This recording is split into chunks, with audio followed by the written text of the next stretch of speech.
যাবো।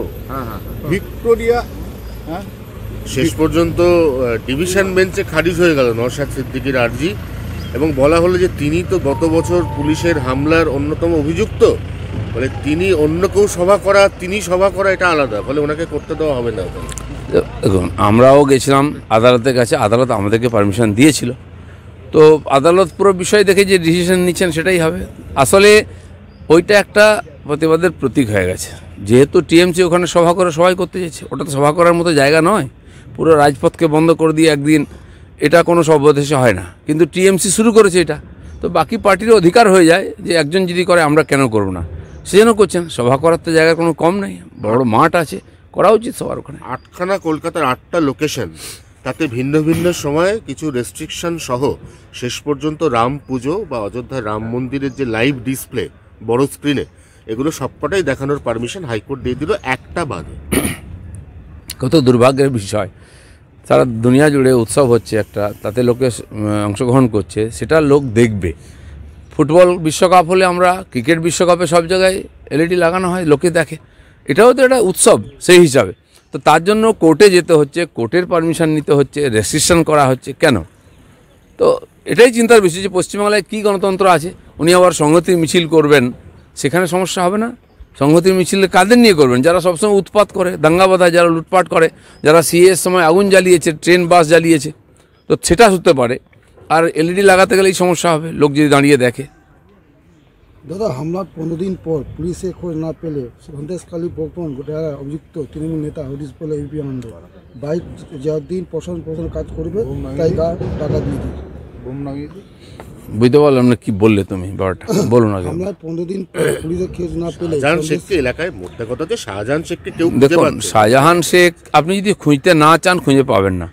এখান থেকে পুলিশ গিয়ে দিল্লি থেকে, কাশ্মীর থেকে ধরে নিয়ে আসছে লোকদেরকে, আর সন্দেশখালীর মতো একটা ছোট্ট জায়গা, গ্রাম, যেখানে সবাই সবাইকে চেনে, সেখানে শাহজাহান খান লুকিয়ে আছে আর পাওয়া যাচ্ছে না। তাহলে ঘোষণা করে দাও অ্যাবস্কন্ডেড, সে বাংলাদেশ চলে গেছে। আসলে যাদের কাছে দায়িত্ব দেওয়া হয়েছে ধরার, তারাই তো তাকে রক্ষা করছে, লুকিয়ে রেখেছে। সেই জন্য পশ্চিমবঙ্গ পুলিশ যদি ধরে দেবে মনে করে কেউ, এটা বাতুলতা। যেখানে জানা যাচ্ছে যে কোনো সময় সে আমতলি কোনো প্রধানের বাড়িতে 2 দিন থাকছে, কিংবা কোনো সুরঞ্জনা নামে কোনো একটা হোটেলে থাকছে, সে ঘুরে ঘুরে বেড়াচ্ছে, সেখানে তাকে স্থানীয় মানুষজন দেখতে পাচ্ছে, স্থানীয় মানুষ জানতে পারছে, আমরা জানতে পারছি, প্রেস জানতে পারছে, খালি পুলিশ জানতে পারছে না। কি মনে হয় দেখে, তাদেরকে আদৌ ইচ্ছা আছে তাকে ধরার? ধরবে না, কারণ এরকম লোকেরাই টিএমসিকে বাঁচিয়ে রেখেছে, টাকা পয়সা ভোটের ব্যবস্থা করে দেয়। তাদের যদি অ্যারেস্ট করা হয় তাহলে পার্টি উঠে যাবে, পার্টি নির্বাচন লড়তে পারবে না। মুর্শিদাবাদে লোকসভা নির্বাচনে অধীর চৌধুরী একটা ফ্যাক্টর, আবার অধীর চৌধুরীকে বলছে সে বিজেপির দালালি করছে, যার জন্য ফারাক্কা বিধানসভাতে তারা লিড ছিল। তবে এবার জোটবদ্ধ হয়ে নামতে বলছে অধীরের বিরুদ্ধে। শুনুন, আগামী ইলেকশন লড়াই হবে, বিজেপি জিতবে, বিজেপি একা লড়বে, এতে কোনো সন্দেহ নেই। কে দ্বিতীয় স্থানে আসবে তার লড়াই চলছে।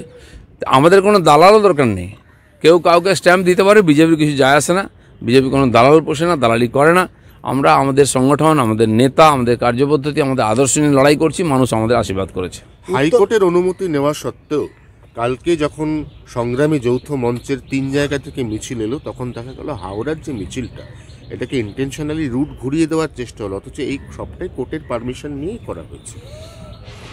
না দেখুন, এক তো এরা পারমিশন দেয় না, কোর্টে যেতে হয়। কোর্টের পারমিশন দিলেও তাকে অবহেলনা করেন। পশ্চিমবাংলায় যারা প্রতিবাদের মুখ বলেছিল মমতা ব্যানার্জিকে, তারা আজকে প্রতিবাদকে আটকে দিচ্ছে, প্রতিবাদ করতে দিচ্ছে না, নিজের হকের লড়াই লড়তে দিচ্ছে না। এইভাবে তো বেশি দিন চলতে পারে না। সিপিএমও চেষ্টা করেছিল, তাদের পরিণতি দেখুন আমরা।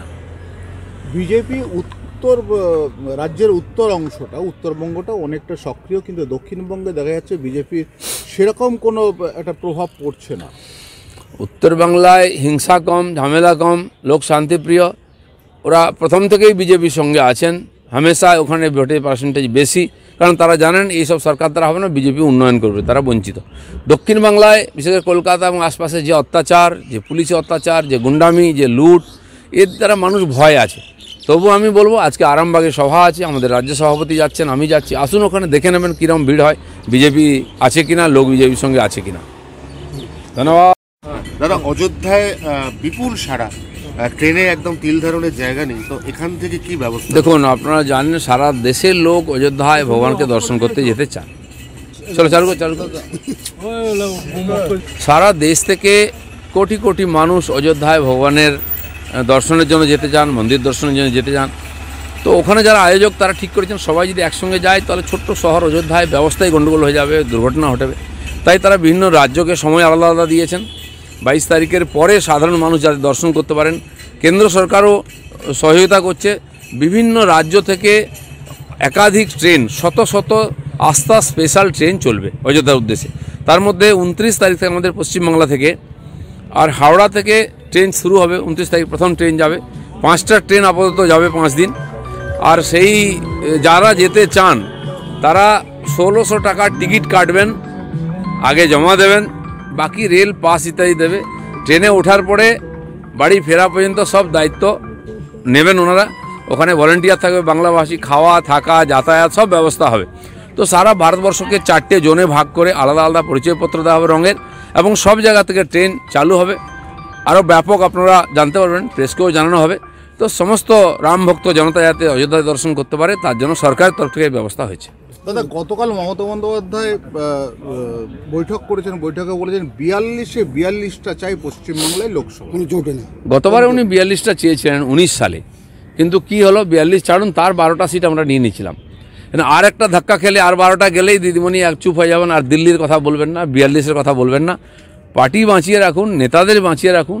যেভাবে উইকেট পড়ছে আর যেভাবে সিবিআই ইডি অ্যাক্টিভ হচ্ছে, সমস্ত দুর্নীতিকে বার করা হবে। ভোটের আগে আপনারা কি ভোট লড়ার মতো পরিস্থিতি থাকবেন, সংগঠন থাকবে বা নেতা থাকবে? মানুষ তো চাইছে যে তাড়াতাড়ি এটা পরিষ্কার হোক, তাহলে বাংলার নূতন সূর্য উঠবে। সুলভে সঠিক চিকিৎসার একমাত্র প্রতিষ্ঠান বিবেকানন্দ হসপিটাল। 24 ঘন্টা emergency service, blood bank, trauma care. আপনাদের সেবায় আমরা তৎপর। গুণমান ও পরিষেবায় দুর্গাপুর বিধাননগরের ডক্টর জাকির হোসেন এভিনিউর বিবেকানন্দ হসপিটাল শিল্পাঞ্চলের মানুষের মন জয় করেছে।